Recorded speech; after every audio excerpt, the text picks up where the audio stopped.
Welcome to the Sales Masters podcast. This is going to be the hub for any professional out there who's looking to get to that next level within their business.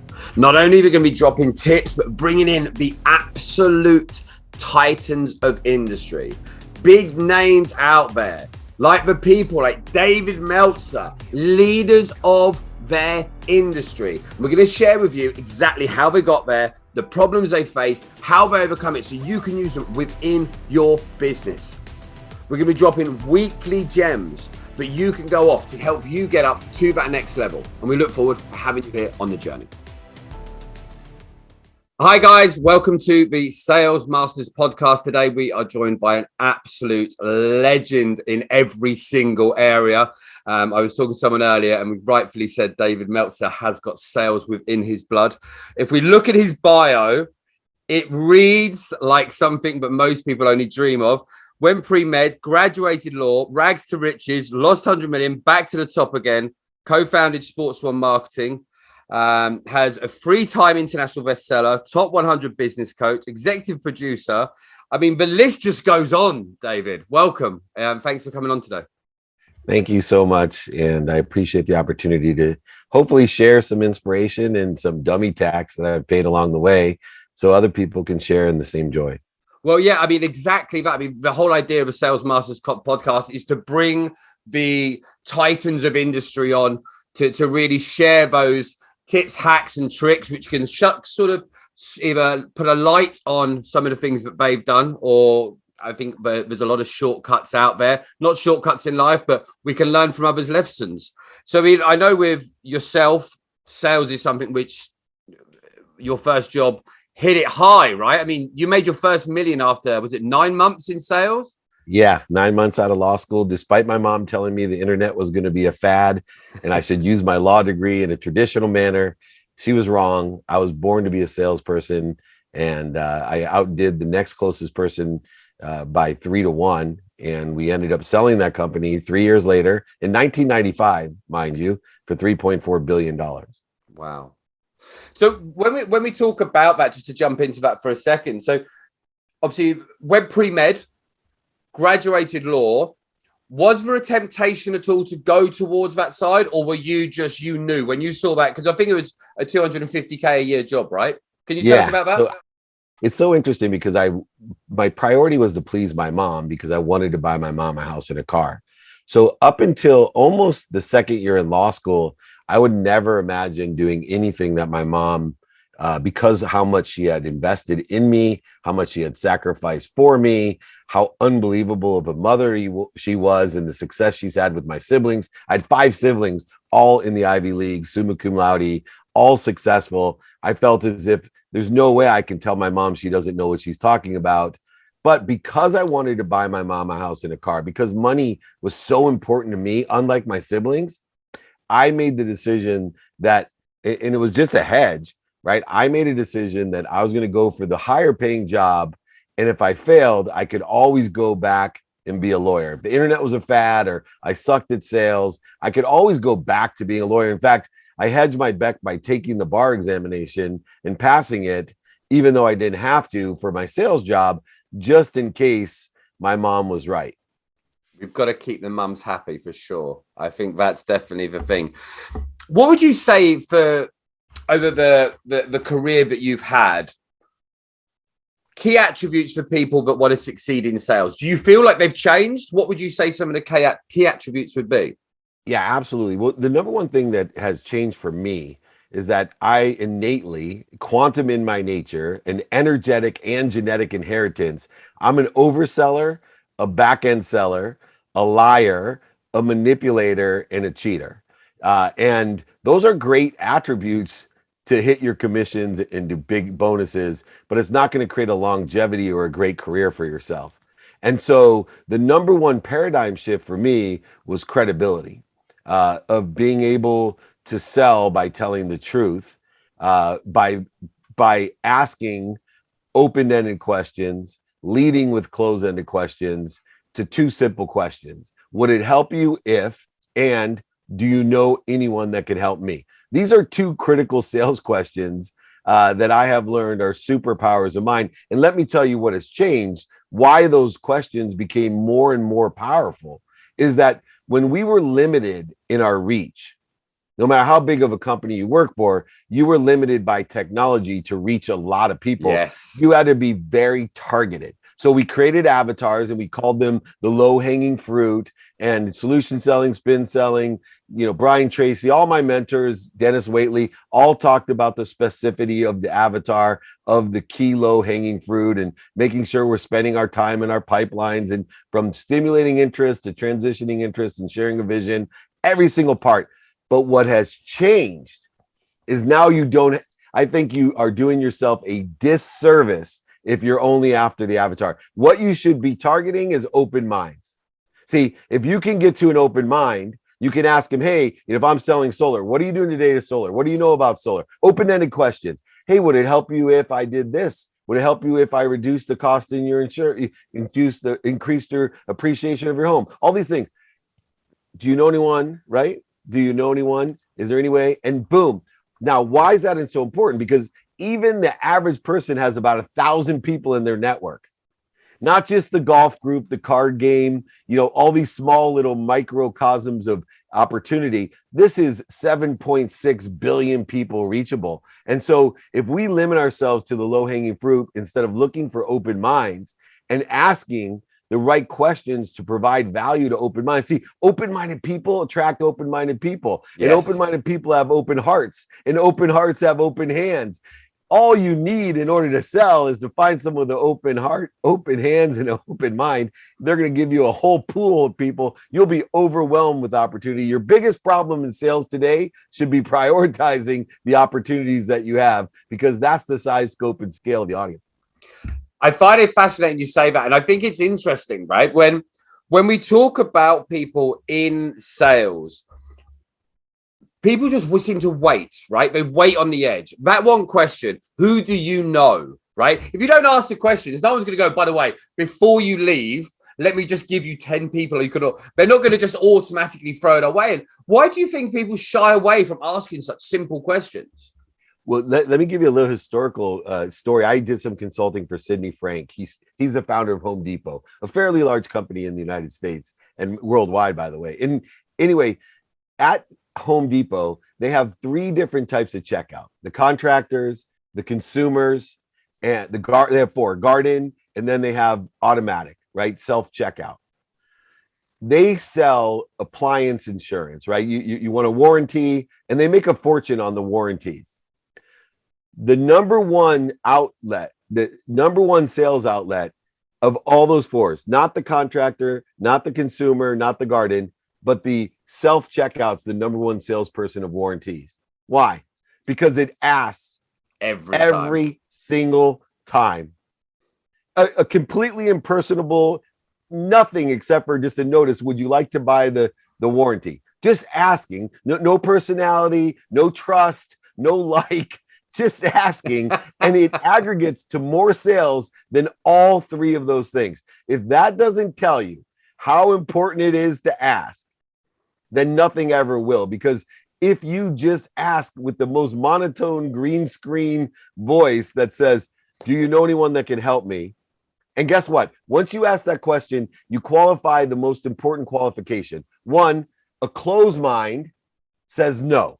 Because everybody knows somebody. Yes. So and the best gift you can get is to identify a closed mind, because it takes 1,000 times the energy and time of money and value to convert or re-engineer a closed mind than it does an open mind. So 1, you immediately qualify the closed mind. Then you qualify 2 different types of people: a sponsor, someone who says, yeah, I know a ton of people that would love solar. Or you get something even better, a power sponsor, someone that says, not only do I know people that need solar, I need solar. Hey, can you help me? This is the simplistic way today that we've been afforded via technology to increase the amount of sales that we can make in an efficient, effective, and statistically successful way. Ask, ask, ask. I love it. And it's interesting. I see how great the internet is as a tool to help you. And do you think there's a part of this for people that have sold without the internet, they're at a real advantage They sometimes see it as a dis because they're like, they know what it's like to get handed a phone book and they go, there's your leads. Like to actually get handed, if anyone watching this back who doesn't realize it, literally in sales jobs, people would be like, phone until lunch, take an hour, you come back, that's your training. Here's a phone book, call up and get an appointment. And it was just that simple. And now I think if you've gone through that, if you've gone through the cold winter of sales, to get handed such an abundance of access to anyone on Instagram, Facebook, even LinkedIn and these areas, we've just got it made, right? This is one of the best times to be alive for salespeople, isn't it? Bravo. And it's the least competitive time as well because of the closed-minded and circuitry of experiential and situational knowledge. I'm an old school roll of quarters speaking about the cold storm, and I started a phone booth. And if they didn't have a yellow pages in the phone booth, I was in trouble. And I was thrilled when we got calling cards. I know there's a lot of young people, they don't even know what I'm talking about, but you used to have to dial like 18 different numbers to make a corporate paid long distance phone call. But more importantly, if you don't understand, there's still though, in the point that I want to make, 4 things that are an advantage of someone that did grow up in the ice age of sales. What we do is, number one, you're always selling in person. You're always selling on the phone. You're always selling via email, and you can sell via media, traditional, and social media. When you realize that we went from only telephone and well, originally only door to door, then telephone was great, right? Then we moved to email. We thought that was great. Then, or fax, email, and then we moved into, this digital age of social media. Holy moly. The thing that we have to realize though, and I want everyone to understand this, is that each of these aspects can be amplified by social media. Meaning, yes, my personal in-person stuff, I'm videotaping it, I'm modifying it, amplifying it, and perpetuating it on social media, so that now not only do I have this huge audience, but I have a perpetual nature to all my sales stuff. And it creates more buzz and more contact, more ask. If I do an ask on content, who knows how many millions of people are going to hear my ask? Hey, do you know anyone that can help me? Yeah. And I think it's amazing, right? When we look at this, we look at how wide so many people now, we always used to have that whole thing about sales and marketing, and they used to be very separate. Now you've got people that it's all melted together, and it's almost people seem to be choosing now, well, do I try and do it all automated? Or you've got some old school people that just want to crank out the phones. And there's such an opportunity when people get that real right mix between the two, right? Using your social media, getting the right copy, getting the right information, asking the right questions, but then leading them into the physical interaction, the hand-to-hand combat. I would love to ask you a question. You said to me before, I'm trying to remember what you said. You were saying that toughness, what was it you said about toughness? But toughness is a lost art, right? And it is a bit, isn't it? Could you talk a little bit about the way you feel about that? Because I'd love people to hear this, because coming from you, it means the world, I think, to a lot of people. Yeah, look, people are afraid of rejection, and it stems from social media, right? We put up these comparisons, and that's what we're doing, is when comparison's the thief of joy. And so people have lost, they're so entitled. You kind of mentioned it even with, people don't even realize the ice age of sales. They don't understand what a phone booth is, or a yellow pages is, or a white page. They just don't. Well, I purposely teach people in person, all my salespeople, in all that I consult with, in person, on the phone. These are separate trainings on how you stimulate interest, transition interest, and share a vision. Some have more capabilities than others. Let me give you a good example of toughness. Just the fact that people aren't willing to call. How do I know this? I have a huge social media following, as you know. Millions of people watch my videos, TV shows, blah, blah, blah, blah, blah. My email is full. Always. I'm constantly on top of my email. My Instagram is full. My LinkedIn is full. My TikTok is. The messages are ridiculous. Guess what? The only place that's empty, that if you want David Meltzer's attention, you get? Telephone. I have 0 messages. I got 0 messages. And here's the funny thing about the phone. right? You know what you're getting because you either get one of two things. The person answers or the person doesn't answer. Yes. So the strategy is so easy because if they don't answer, your only objective is to get them to call you back. You don't have to sell. Your only objective is to get people to call you back. If you do that alone, you will exponentially and statistically increase the number of sales that you make. Just think that 20% of all messages sent out get returned. Of all messages, imagine if you return on your messages 10%. Imagine just by knowing the only reason to send a message is to get somebody to message you back. That's the only reason. Now, if they answer, you have to be, skilled in transitioning the interest and sharing a vision, but you have to be skilled in that when they return your message anyway. So I think the phone is the primary place in order to start. Then you can follow up with an email, media, social media. Remember, repetition and consistency is the key to sales, which creates toughness. See, what is combined with toughness as well, Dave, is adherence. See, these are two simple things that people don't train. I train adherence. What's adherence? Two things. Remember what you're supposed to do, and two, prioritize effectively and do it. 100% of the things you do now get done. I will tell you, I was one of the top sales rep in a $17 billion company in revenue, right? We sold it for $3.4 billion in 1995. Out of everyone, though, I will tell you that I had some long-term opportunities that, December 1st, call this guy back, and it was October, November, every day. I can't wait. December 1st came, and something happened personally, and guess what? I woke up the morning saying, yep, when 9 a.m. happens, this guy told me to call him December 1st. Somehow at 6 or 7 p.m., I look down and go, oh my God, I forgot to call him. So adherence is remembering and prioritizing and executing on the prioritization. Adherence is the key to sales. If you adhere to things, you'll understand the 3-no rule, the 25-no rule. You'll be able to handle so many more opportunities, but you got to be tough. And toughness and telephone adherence is what I teach. I love it. And for me, exactly the same. Whenever I talk to anyone, I'll pull people over hot coals if I have to get them to love the phone, because there's so much with it.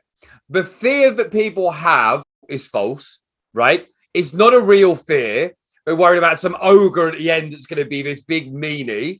When we know, actually, we can hear the passion, we get the tonality, we can hear all the little things that we just can't get from email, right? I mean, you can send a voice note and stuff like that. Go on, what please. about just the fact knowing someone's busy? Yeah. By calling them, even if they answer, you can get a feel for this is just not the right time, emotion, or value. And when you send an email, you may think they're rejecting you, but geez, their dog just died, right? Yes. You sent the email at the wrong time. When you call someone, right, you can leave the message so they can call you back and it stays there and there's no competition. Or they can tell you, I've had a horrible thing happen. Can I call you back? No problem. Let me know if there's anything I can do to help with that problem. If not, I'll look forward to your call. Does that sound fair? Boom, you're done. It's really important to use that phone. 100%. And I love what you're saying. I've always spoke to people and said the same thing. And I say, when you can have a 5-second, 10-second conversation on a phone, and that can be like a hot poker on the memory bank to that person, right? They can remember your voice, what you said. Even if they don't remember what you said, they remember they quite liked you or they had an impression that was good. I don't get that off an email ever, right? You must be the same. Or a voicemail, right? So, but when you're talking to someone, what did Maya Angelou say? Nobody's going to remember what you said. They're going to remember how they feel. Yeah. Right. And that's what you're talking about. We can make people feel somewhere. You hear of clairvoyance. These are people that can see in the future. I'm a clairsentient, right? I feel people. And I can make people feel. So it's a great aspect in sales. Speaking is another one. I can be in front of 20,000 people at the Sydney Theater, and each person thinks I'm talking directly to them because I'm a clairsentient. Understanding the way we feel, being able to be emotional, put our energy in motion. People respond with like energy and frequency. So when you are forceful and confident and clear, you are going to statistically increase your chances of sharing a vision with someone because you make them feel clear, confident in what you're saying. And that's the huge difference. They may not even listen to what you're saying, but they feel clear and confident in what you're saying, and they're ready to move forward. I love it. I tell you what, it's just an absolute honor having you on today. It really is. When we're talking about, say, someone sat there now, they've got a business, they've got a venture, they're in a sales role. Everyone gets to that ceiling. Well, some people get to a ceiling, and some people just get to a complacency level, right? What's the big thing you say now? If you were magically in front of someone and they've hit that ceiling, they've had the same stuff going on for 6 months. What's the big change you would sort of initiate with them initially to get moving forward? Yeah, so I always start with a conversation about resistance and how quantitative values create resistance. And this is one of the biggest objections in sales, is that most salespeople have quotas or they have goals, some sort of numbers. I need to sell $200,000 by December 1st or whatever. You cannot work in the construct of that, because even if you're successful, so let's say we're starting into December 1st, and I say, you need to make $1 million by December 31st, and you're going to make this to pay for the trip around the world, the pony in the backyard, and the diamond ring for your wife, which means you're going to have a very happy year for 2022. Meanwhile, let's say on December 1st, in the first 10 minutes of cold calling, you get a $900,000 deal. Right? Okay. So here's the problem.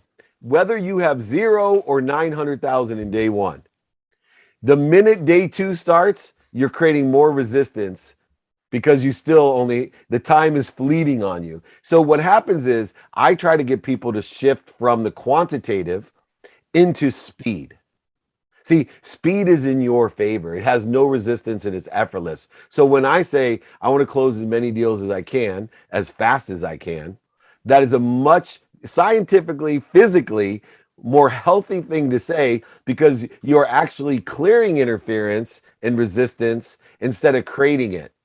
The minute you take those like when you can get a salesperson to understand speed, which is created by productivity, accessibility, and gratitude, created with efficiency, effectiveness, and statistical success in mind, when you can look for speed, now you're able and capable of living between limitlessness and infinity. You're able to allow someone to ask bigger than even the company's asking for. I think what made me a great sales rep right out of law school is I didn't know any better. Yes. So when they said my comp plan was 250, I wanted to make so much more. I'm like, I did the sales the first week. I'm like, this shit's easy.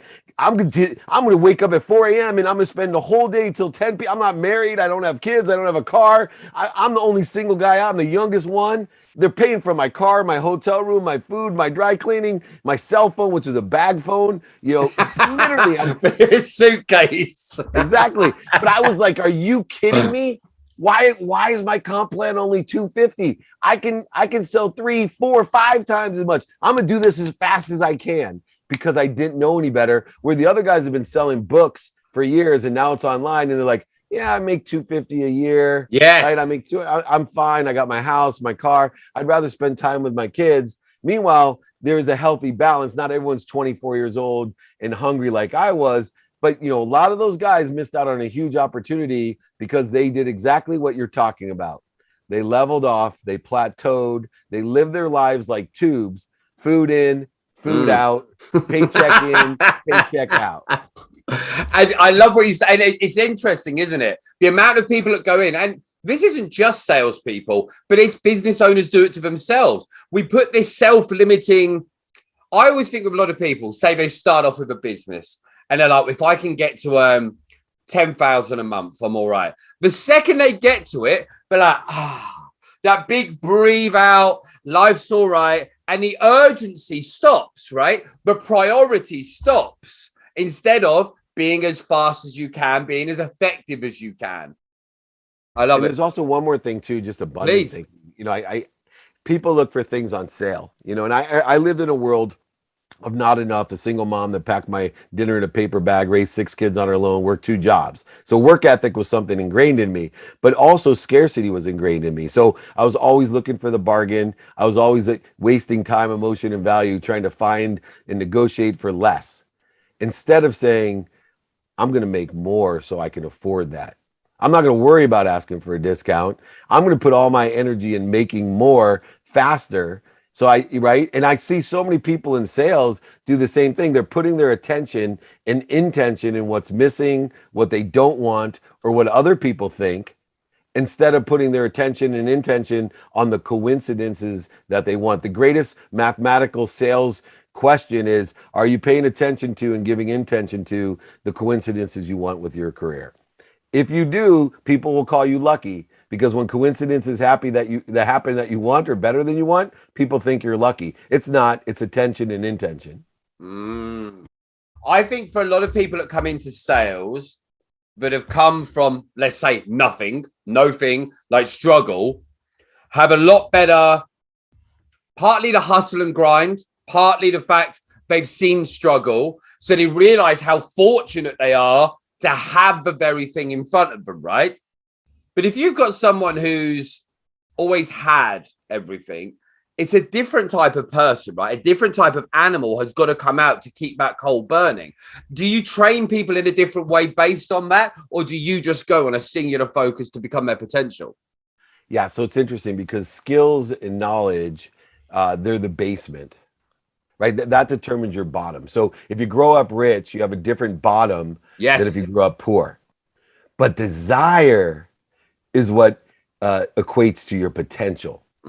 And so where I differ in my training with someone that grew up what we might call entitled or with more, is that understand their bottom is higher, where there's an advantage, especially in sales, when you start from a low bottom, right? My bottom, and there's a risk too when you start at a low bottom. That's that you're not afraid of the bottom, which means you're more likely to reset your thermostat to the bottom, like I did. I lost over $100 million. I had to reset. I was one of the unlimited potential guys, right? I live in a world of more than enough, but I always had that bottom, and I had to shift that energy of the bottom and say, I'm going to elevate my bottom. But skills and knowledge will determine how low you'll go, but desire is the only thing that will determine how high. I know you are pushed for time today because you're crazy busy. Have you got 30 seconds just to give us a right? So when you're talking about resetting the bottom, I'm someone I did well, I lost everything, built things back. But when we have that bottom and you get to that scarcity mentality, but literally it's do or die, when people get back to normal, how do people reset their minimum to be a higher level so that that's really their bottom? Could you give us some tips on that before you have to go? Yeah, so it's the same way that I deal with, buying, investing, charitable contribution. Is we have to take our emotions out of it and create logical, it's like a stop loss in the stock market. It's a very disciplined thing in order to effectuate where you're willing to put your bottom. See, the advantage of going up is that we're always can reset our bottom, but we have to put the practices and adhere to those practices. So I created 5 daily practices that have allowed people to raise the bottom and reach their potential. And it's knowing what you want every day, taking in consideration intermediate and long-term objectives, knowing who you can help and who can help you. Then a bunch of strategy and discipline and how to get it done with lenses of productivity, accessibility, and gratitude for efficient, effective, statistically successful activities. And then knowing your now. I have a prioritization guide. I'll send it to everyone, david@dmeltzer.com, because I think prioritization is the key component of understanding where you are. Because if you're able and capable of prioritizing, then you're able and capable of getting things done. Prioritization cures procrastination. If you have gone and done the work of what, who, how, and not what, who, and how, you will know what to do now. And when circumstances or situations arise you weren't intending to, you're going to know how to prioritize that accordingly, not by urgency, but what's important to you, or the what, the who, and the how. And if you do that, you will not search for your why. You will not be in search of a why. You will apply your why. You will be in spirit, inspired every day, only spending minutes and moments in the fear of missing out, the fear of other people's opinion, the fear of not hitting your number, only minutes and moments worrying about someone that said no. Instead, your whole perspective is, I'm not being punished, I'm being promoted and protected. A no is just telling me I'm one step closer to getting what I want. And this is the mindset, the heart set, and the hand set that we're looking for in order to effectuate the greatest salespeople on earth. The greatest job on earth is sales. The greatest opportunity opportunities ever exist today in sales. And it's been such a wonderful opportunity. Please, everyone, reach out to me, david@dmeltzer.com. I am of service, especially for salespeople. So please email me. And David, I will come back and we will do this again. Honestly, it's been an absolute joy. I always knew whenever I spoke to you on a podcast, you would not disappoint, and you are amazing. My goal is in the next 2 years to be on actual live stages, shaking hands with you and talking and speaking on those stages. Thank you so much for coming on today. I really do appreciate it. You've been amazing. Thank you. Ladies, gents, however you identify, David Meltzer has been a fantastic guest. We'll put the details at the bottom of this for you to reach out to David directly. Remember to give us a follow, drop a rating, share it out to someone who needs this. People like David Meltzer are the very best of the very best of the very best. And that's why the Sales Masters podcast is here. So share it out to someone who needs it. Thanks, guys, and we'll see you on the next show. Thank you for tuning in today. I'm so glad you popped by. If you've liked this, give it a share, subscribe, even give us a rate and review. Share it out to someone who knows, and I look forward to seeing you on the next edition.